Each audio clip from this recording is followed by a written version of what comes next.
Hi guys, my name is Sandesh. Welcome to my channel play with codes. आज की इस video में हम लोग डिटेल में बात करने वाले हैं क्लास कंपोनेंट की कि क्लास कंपोनेंट क्या होता है, उसका यूज़ कहाँ करते हैं अपनी वेबसाइट बनाने के टाइम पे, और उसके कुछ सिंटैक्स देखेंगे।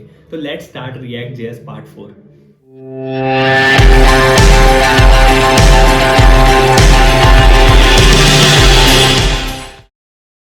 तो यहाँ पर आप लोग अपने VS कोड पर आ जाना है। VS code. और मैंने आप लोगों को पिछले वीडियो में एक टास्क दिया था कि पैराग्राफ को आपको फंक्शन कंपोनेंट बनाना है। तो अगर आप लोगों ने बना लिया है तो कॉन्ग्रेचुलेशंस, आप लोग फंक्शन कंपोनेंट सीख गए हो बनाना। हम लोग बस इसको नेक्स्ट लेवल पे इंटीग्रेट करने वाले हैं बहुत जल्द। हम लोग एक बढ़िया सा प्रोजेक्ट बनाएंगे, मिनी प्रोजेक्ट। आप लोग उसमें फंक्शन कंपोनेंट यूज़ करना बहुत अच्छे सीख जाओगे। अगर आप लोगों ने ये बना लिया है तो बहुत बढ़िया। ठीक है, अगर आप लोगों ने अगर नहीं बनाया है तो मैं आपको बता देता हूँ कि फंक्शन कंपोनेंट कैसे बनाना है पैराग्राफ को लेके। देन उसके बाद हम लोग स्टार्ट करेंगे क्लास कंपोनेंट कैसे बनाना है। तो ये टास्क को कंप्लीट करते हैं। पहले सिंपल आप लोग को जाना है अपने SRC फोल्डर पर और para.jsx या JS नाम से कोई भी फोल्डर बना सकते हो। एंड यहाँ पर मैं आप लोगों को एक बहुत इंपॉर्टेंट चीज़ बनाने वाला हूँ कि रिएक्ट में एक काइंड ऑफ रूल होता है कि आप लोग जो भी फाइल बना रहे हो उसका पहला लेटर अपर केस में रखो। ठीक है, वो एक अच्छी हैबिट होती है। रखो अपर केस में। ठीक, para.jsx नाम से एक फोल्डर बनाना है। देन उसके बाद आप लोगों को यहाँ पर इंपोर्ट कर लेना है normally react from react. Then यहाँ पर फंक्शन बनाना है पैरा नाम से, और यहाँ पर आप लोग को रिटर्न करना है। अब यहाँ पर जो भी आप लोगों ने पैराग्राफ में डालना है आप लोग उसको सेलेक्ट कर लो। मैं यही डाल रहा हूँ। सेव। देन यहाँ पर पेस्ट। और यहाँ पर एक्सपोर्ट करना बिल्कुल मत भूलना। एक्सपोर्ट करना भूल जाओगे तो वो रेंडर ही नहीं होगा आपके टर्मिनल पर। ओके। देन यहाँ पर इंपोर्ट कर लो। सबसे पहले इंपोर्ट पैरा डॉट पैरा से यहाँ पर उसको यूज़ कर लो। पैरा आप लोग सिंपली लिखते जाओगे, आते जाएगा। तो कुछ ज़्यादा मेहनत ही नहीं है। Para dot para. पता नहीं ये ब्लू लाइन से आ रहा है para.jsx। ओके। तो यहाँ पर एक एरर है, मैं देखता हूँ क्या एरर है। दिक्कत ये है कि मैंने पैरा का P अपर केस रखा है और यहाँ पर मैंने लोअर केस डाल दिया है, तो इसको बस करना है para dot para. Okay. And यहाँ पर पैरा का P हो गया। डन। आप लोग को सिंपल अपने टर्मिनल पर जाना है। cd my app npm start। Then आप लोग का साइट लोड लेगी। देन आप लोग को सिंपली ब्राउज़र पर थ्रो कर देगी, जैसा कि मैंने आप लोग को पिछले वीडियो में बताया है बहुत अच्छे से। ठीक है। यहाँ पर कुछ फिर से एरर है, देख लेते हैं क्या एरर है। Para is not defined. आप लोग अपने एरर को पढ़ना सीख जाओ, ये अच्छी आदत है। फिर आप लोग को चैट जीपीटी करने की बिल्कुल भी ज़रूरत नहीं पड़ेगी। सिंपल सी बात है, आप लोग पढ़ के सीख जाओगे तो खुद ही अपने एरर्स को हैंडल कर लोगे। और मैं तो बोलता हूँ जितने ज़्यादा एरर्स आए उतना ज़्यादा अच्छा है। हम लोग बेटर कोड करना सीखेंगे। जो जो गलतियाँ हम लोग नहीं करते हैं वो सब गलतियाँ हम सॉरी जो जो गलतियाँ हम लोग करते हैं वो गलतियाँ हम नहीं करेंगे। ठीक है। तो यहाँ पे कोई दिक्कत थी कि पैरा इज नॉट डिफाइंड बोल रहा था, आई थिंक, है ना। पैरा इज नॉट डिफाइंड या ओके। तो देखते हैं, पैरा डिफाइंड नहीं है बोल रहा है। ओके, तो ओके यहाँ पे इंपोर्ट में आ जाओ। पैरा अपर केस है। अब यहाँ पर लोड ले लेगा। आप लोग देख पा रहे हो, दिस इज पैराग्राफ यहाँ पर आ गया। ठीक है। कॉन्ग्रेचुलेशंस, आप लोगों ने ये भी बहुत इजीली कर लिया। अब हम लोग बढ़ते हैं अपने मेन टॉपिक पे, क्लास कंपोनेंट को कैसे बनाना है और कैसे इम्प्लीमेंट करना है। सिंपल है, क्लास कंपोनेंट और फंक्शन कंपोनेंट सेम होता है। बट क्लास कंपोनेंट के कोड्स थोड़े से कॉम्प्लेक्स होते हैं as compare to function component. ठीक है। तो क्लास कंपोनेंट बनाने के लिए ही आपको क्या करना है, एक फोल्डर बना लेना है कोई भी। मैं यूजर डॉट जेएस नाम से एक फोल्डर बना देता हूँ, और यू कैपिटल रखना। ठीक, यूजर डॉट जेएस नाम से फाइल बनाने के बाद मैं यहाँ पे करता हूँ इम्पोर्ट रिएक्ट फ्रॉम रिएक्ट। ठीक है। अब यहाँ पर एक नई चीज़ है, आप लोग कॉमा देके यहीं पर कंपोनेंट को भी आप इंपोर्ट कर लो। ठीक है। कंपोनेंट को इंपोर्ट कर लो। यहाँ पर स्पेस दे दो थोड़ा सा, ताकि और ये येलो लाइन क्यों आ रही है, क्योंकि अभी हम लोग ने बस इंपोर्ट किया है, इसको डिक्लेयर नहीं किया। देखो, all are imports in import declaration are not used. Import कर लिया है बट डिक्लेयर नहीं किया है। जैसे हम लोग इसको डिक्लेयर करेंगे येलो लाइन हट जाएंगी। तो घबराओ मत, कोई एरर नहीं है। रेड लाइन जब तक नहीं आ रही है तब तक कोई एरर नहीं है। ओके। बट आप लोग येलो लाइन को भी ट्राई करो कि हटा सको तो हटा लो। उससे कोड्स जो हैं वो अच्छे हो जाते हैं और परफॉर्मेंस में थोड़ी इंक्रीमेंट होती है। ठीक।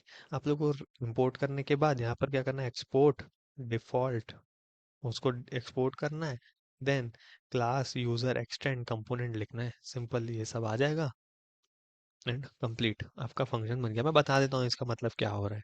मैंने तो पहले एक्सपोर्ट किया, जरूरी नहीं है आप लोग एक्सपोर्ट यहाँ लिखो, मैं हटा देता हूँ, मैं आप लोगों को नॉर्मली नीचे एक्सपोर्ट लिख के दिखाऊंगा, क्योंकि मैंने आप पिछले वीडियो में नीचे एक्सपोर्ट करके बताया है, ठीक है। तो मैंने क्लास यूजर एक्सटेंड किया कंपोनेंट को, ठीक है। एक क्लास बनाए, ये क्लास कंपोनेंट है इसलिए मैंने क्लास लिखा, फंक्शन कंपोनेंट होता तो फंक्शन कंपोनेंट फंक्शन लिखता, ठीक। उसके बाद मैंने रेंडर वर्ड का यूज किया। रेंडर मतलब क्या होता है कि हम लोग अपने ब्राउजर पर रेंडर कर रहे हैं जो भी हम लोगों ने इस यूजर डॉट जेएस में लिखा है, ठीक है, इसलिए रेंडर यूज हो रहा है और कोई मीनिंग नहीं है, इतना ही है, ठीक है।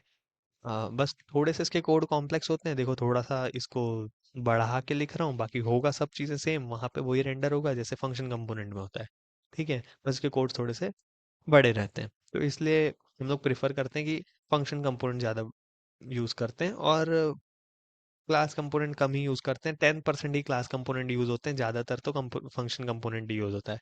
और फेसबुक की टीम ने ही बोला है कि हाँ, आप लोग जितना हो सके फंक्शन कंपोनेंट यूज़ करो, क्लास कंपोनेंट जो है आगे जाके शायद शायद सिंपल लैंग्वेज में बोलूँ तो बंद हो सकता है, ठीक है।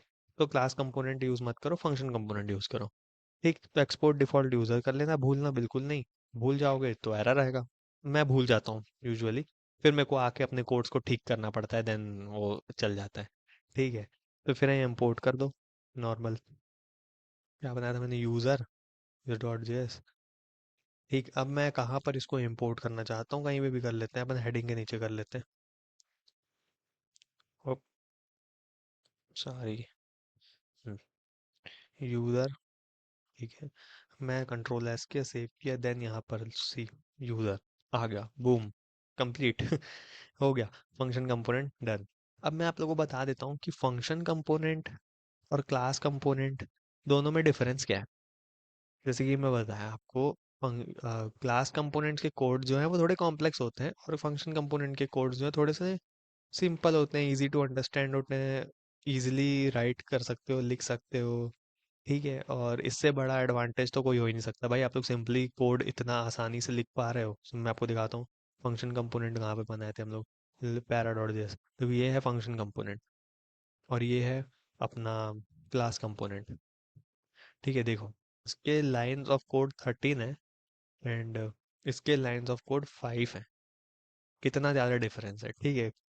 तो इसके कोड सिंपल होते हैं, इजी टू अंडरस्टैंड होते हैं, आसानी से लिख ले रहे हो आप लोग, उससे अच्छा कुछ नहीं हो सकता, ठीक है। इसके परफॉर्मेंस में बहुत इंक्रीमेंट आती है, जितने ज़्यादा कोड कम रहेंगे, lines of code of line जितनी ज़्यादा कम यूज़ होंगी उतना ज़्यादा बेटर है, ठीक है।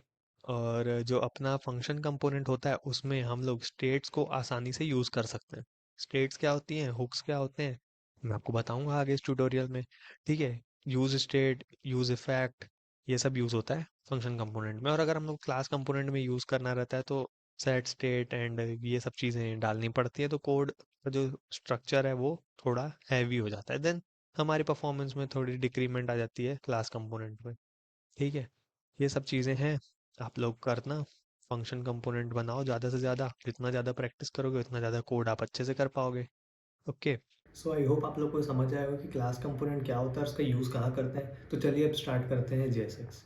और राइट, तो आप लोग को अपने डेस्कटॉप पर वीएस कोड ओपन कर लेना है, देन जो भी हम लोगों ने पिछले वीडियोस में बनाया था उन सबको हम इरेज करके थोड़ा सा देख लेते हैं जेएसएक्स क्या होता है ना। फिर उसके बाद हम लोग वेबसाइट बनाएंगे थोड़ी अच्छी, मिनिमलिस्टिक, थोड़ी सी नॉर्मल बेसिक सी, जिसमें मैं आपको प्रॉप समझा पाऊंगा, ओके। तो वो सब तो नेक्स्ट वीडियो में होने वाला है, पर इस वीडियो में हम लोग बात करेंगे जेएसएक्स की, ठीक है। तो आप लोगों को क्या करना है, डिव डॉट, मैं यहाँ पर एक क्लास नेम देना चाहता हूँ, तो ये मैंने कैसे किया, डिव डॉट लिखते ही पूरा क्लास नेम आ गया, तो मैं आपको फिर से करके दिखाता हूँ। तो मैंने यहाँ पर सिंपली लिखा div डॉट ऐप, तो ये मेरा एमिट एब्रिवेशन की मदद से हुआ, ठीक है। तो एमिट एब्रिवेशन आप लोग के में नहीं होगा, अगर होगा तो बहुत अच्छा है, नहीं तो आप लोग कैसे करो, क्योंकि मैंने तो वीएस कोड पे कुछ सेटिंग्स कर रखी है इसलिए मेरा ऐसे हो जाता है, ठीक है। तो आप लोग सेटिंग्स पर आओ, यहाँ पर लिखो एमिट, ओके। एमिट लिखने के बाद यहाँ इंक्लूड लैंग्वेजेस को क्लिक करना है, लैंग्वेज को क्लिक करने के बाद यहाँ पर ऐड आइटम पर आना है, देन जावास्क्रिप्ट लिख देना है, ठीक है। और यहाँ पर वैल्यू पर जावास्क्रिप्ट रिएक्ट, तो मैं यहाँ पर क्या बता रहा हूँ अपने वीएस कोड को कि जावास्क्रिप्ट जो मैं यूज़ कर रहा हूँ, मेरा ऐप डॉट जेएस जो है वो जावास्क्रिप्ट रिएक्ट नाम से यूज़ हो रहा है, तो मुझे इस टाइप का कुछ दिखाना है एमिट एब्रिविएशन। मैं लिख देता हूँ div डॉट ऐप, तो मेरा एमिट एब्रिविएशन की मदद से मैं यहाँ पर एंटर करूँगा तो बूम, क्लास नेम में आ गया ऐप। ठीक है, तो ये बहुत हेल्पफुल है हमारे लिए। तो अगर आप लोग कोड करोगे तो आपकी स्पीड चलेंगी फिंगर्स, तो वो थोड़ा अच्छा हो जाता है। ठीक है, मैं यहाँ पे लिख देता हूँ दिस इज मी। मैं ऐसे ही कुछ बना के देख रहा हूँ, मैं आप लोग को बता रहा हूँ कि क्या होता है। C D my app npm start, तो फिर ये मुझे एज यूजल लोकल होस्ट 3000 पर थ्रो कर देगा, और ये कुछ वार्निंग्स आ रही हैं, इनको आप बिल्कुल इग्नोर कर दो। और फिर ये आएगा दिस इज मी। ठीक है, तो दिस इज मी आ गया मेरे सामने। देन मैं यहाँ पे क्या करता हूँ, एक काम करता हूँ, थोड़ा सा इसको नया बार बनाने का ट्राई करता हूँ। ठीक है, तो मैं इसको क्या करूँगा, सिंपली पूरा इरेज करता हूँ, फ्रेगमेंट्स के अंदर डालता हूँ। फ्रेगमेंट्स क्या होते हैं मैंने आपको अच्छे से बताया है पिछले वीडियोस में, नहीं नहीं पता है तो आप लोग वो वीडियोस को देख लो एक बार, फ्रेगमेंट्स जान लो तो बेटर है। हर चीज़ को सिंपली अच्छे से समझेंगे तो मज़ा आएगा कोड करने पे। ठीक है, तो मैं यहाँ पे करता हूँ नैव बार बनाने का ट्राई करता हूँ। नैव बार बनाया, लिस्ट आइटम, जिसके अंदर मैं दे देता हूँ होम। उसके बाद फिर मैं दे देता हूँ अपना अबाउट दे देते हैं, एंड कॉन्टैक्ट दे देते हैं। ठीक है, अबाउट एंड हम लोग दे देते हैं एक कॉन्टैक्ट। ठीक है, ये मैं कैसे कर रहा हूँ, बिना कॉपी पेस्ट किए, बिना लिखे, सिंपली हम control shift and down arrow की, ये मेरा शॉर्टकट है। ठीक है, तो लिस्ट में आ गया हमारा home about contact, control save, यहाँ पर आ गया होम अबाउट कॉन्टैक्ट। ठीक है, तो ये अच्छे से रेंडर हो रहा है, तो ये मेरी JSX की मदद से हो रहा है। ठीक है, तो फिर अब मैं यहाँ पर चाहता हूँ मैं एक div डॉट कंटेनर नाम से बनाता हूँ। देन यहाँ पर मैं लिख देता हूँ lorem 30।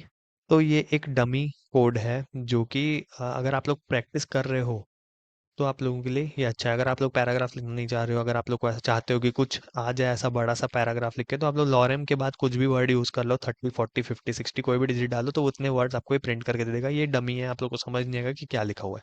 ठीक है, तो देखो आप लोग यहाँ पे दिख रहा होगा कि लॉरेम 30 लिखा, तो यहाँ पे कुछ वर्ड्स प्रिंट हो गए। ठीक है, सो मैं यहाँ पे क्या करता हूँ, एक काम करता हूँ, यहाँ पे ले लेता हूँ let let name equals to, अपना नाम लेते हैं संदेश। ठीक है, तो यहाँ पे क्या होगा, सिंपली ये एक स्ट्रिंग है तो मैं इसको डबल कोट पर क्लोज करूंगा।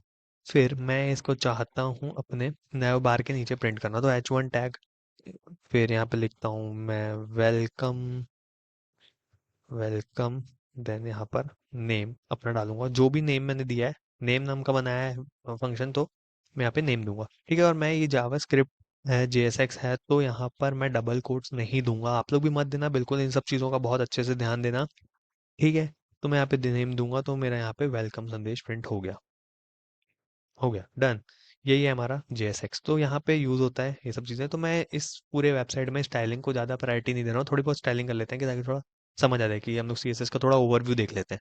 ठीक है, तो ये ऐप डॉट जे एस है, तो सेम सिमिलरली फाइल है यहाँ पे ऐप डॉट CSS, जिसमें हमारी पूरी CSS होगी। ठीक है, तो मैं यहाँ पर अपने क्लास नेम जो दिया है मैंने कंटेनर, इसका कलर चेंज करता हूँ। बता देता हूँ, डॉट कंटेनर, हमने क्लास दिया है इसलिए डॉट है। इसमें आईडी का कोई रोल ही नहीं है, हम लोग सिर्फ सिंपली क्लास दे के कर सकते हैं। ठीक है, तो अगर मैं इसका बैकग्राउंड कलर देता हूँ, कुछ भी दे देता हूँ, ये तो मेरा ऑटो जनरेटेड हो रहा है, क्योंकि मैंने इसमें अपना कुछ एक्सटेंशन डाले हैं, इसलिए थोड़ा ऑटो जनरेटेड हो जाता है। ठीक है, तो यहाँ पे कुछ भी कलर दे दो अपना, मैं रेड दे देता हूँ। सो यहाँ पर ये मेरा रेड हो जाएगा। नहीं हुआ, क्यों नहीं हुआ, क्योंकि हमने यहाँ पर अपने CSS को इम्पोर्ट ही नहीं किया है। सी रिएक्ट जो है वो क्या करता है, ये फाइल स्ट्रक्चर में ऑटोमेटिक डिटेक्ट कर लेता है कि आपका कौन सा CSS यूज कर रहे हो आप लोग। ठीक है, तो यहाँ पर सिंपली यहाँ पर बैकग्राउंड पूरा मेरा रेड हो गया। ठीक है, तो ये थोड़ा ज़्यादा ही ओवर सैचुरेटेड लग रहा है, तो मैं इसका बैकग्राउंड नहीं देके कलर दे देता हूँ सिंपल। ठीक है, कलर कर देते हैं अपन, हाँ ये सही है।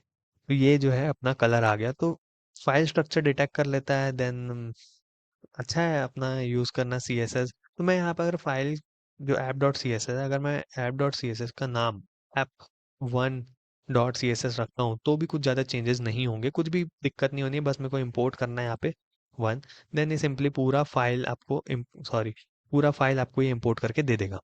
ठीक है, सो यहाँ पर ये है कि एक इम्पोर्ट वर्ड से ही आपको पूरी चार्ट शीट सामने ला के दे देता है रिएक्ट, कि आप लोग इसमें जो भी चीज़ें चेंजेस कर रहे थे वो चीज़ें या वो चेंजेस आप लोग को अपने वेबसाइट पर रिफ्लेक्ट करेंगे। ठीक है, सो हम लोग यहाँ पे और भी कुछ चेंजेस करके देख लेते हैं, जैसे कि हम लोग बना लेते हैं कॉन्स्ट यहाँ पर कॉन्स्ट। और हम लोग यहाँ पर कॉन्स्ट लेट का यूज़ क्यों करते हैं, वेरिएबल का यूज़ क्यों करते हैं, मैं आपको बता देता हूँ। अगर हम लोग की कोई भी वैल्यू फिक्स है तो हम लोग कॉन्स्टिट्यूट कर यूज़ करते हैं। कॉन्स्ट मतलब कांस्टेंट, जो कि चेंजेस नहीं होंगी। ठीक है, जो कि चेंज नहीं होगी। अगर आप लोग की फाइल बनने के बाद वो सब चीज़ें चेंजेस नहीं होगी तो हम लोग उसके लिए कॉन्स्टिट्यूट यूज़ करते हैं। और अगर हम लोग लेट यूज़ कर रहे हैं तो हम लोग सपोज कर रहे हैं सिंपली कि लेट इसका नाम ये हो सकता है या इसकी चीज ये हो सकती है। ठीक है, तो हम लोग सिंपल है, इंग्लिश है, लेट मतलब कि सपोज कर रहे हैं हम लोग। एंड अगर हम लोग वेरिएबल है तो कोई भी हम लोग 1 2 3 4 डिजिट वाली कोई भी चीज यूज कर रहे हैं तो हम लोग उसके लिए वेरिएबल्स यूज करते हैं, वेर। ठीक है, तो हम लोग का सबसे ज्यादा यूज कॉन्स्ट होता है। सिंपल, अगर हम लोग ज्यादातर एप्स बनाते हैं, वेबसाइट बनाते हैं, तो हमारा ज्यादा कॉन्स्ट यूज होता है। तो मैं यहाँ पे एक काम करता हूँ, कॉन्स्ट एज कर देता हूँ। सिंपल यहाँ पे एज लिख दो, कुछ भी। देन यहाँ पर मैं क्या करूँगा, वेलकम। देन यहाँ नेम में मेरा संदेश प्रिंट होगा। क्यों संदेश प्रिंट होगा? क्योंकि मैंने जो नेम है उस पे संदेश फीड करके रखा हुआ है। ठीक है, रखा हुआ है कि मेरा नेम अगर मैं कहीं पे कॉल कर रहा हूँ तो वो वहां पर नेम ना कॉल होके, नेम ना प्रिंट करके संदेश प्रिंट करे। ठीक है, तो मैं करता हूँ योर एज इज, फिर मैं सिंपल सा करली ब्रेसेस में अपना एज डाल सकता हूँ। देन मैं यहाँ सेव करूँगा। सो बूम, यहाँ पर आ गया योर वेलकम संदेश, योर एज इज 19। तो इतना है जावा स्क्रिप्ट JSX का यूज़। ठीक है, तो बहुत ही अच्छा है, इसका मज़ा आता है, एक्सपीरियंस बहुत ही मज़ेदार है। हम लोग अगले वीडियोस में वेबसाइट बनाना सीखेंगे, कंपोनेंट्स बनाना सीखेंगे, कंपोनेंट्स के अंदर कंपोनेंट्स बनाना सीखेंगे, बहुत ही कुछ करने वाले हैं, ताकि मैं आप लोगों को प्रॉप समझा पाऊँ, स्टेट समझा पाऊँ, हुक समझा पाऊँ। ये सब चीज़ें हैं, तभी मैं आप लोग को अपनी एक वेबसाइट बनाना सिखा रहा हूँ थोड़ी बहुत। तो हम लोग ये सब चीज़ें यूज़ कर लिए हैं इस वीडियो में। तो इस वीडियो के लिए बस इतना ही। Until then, bye bye.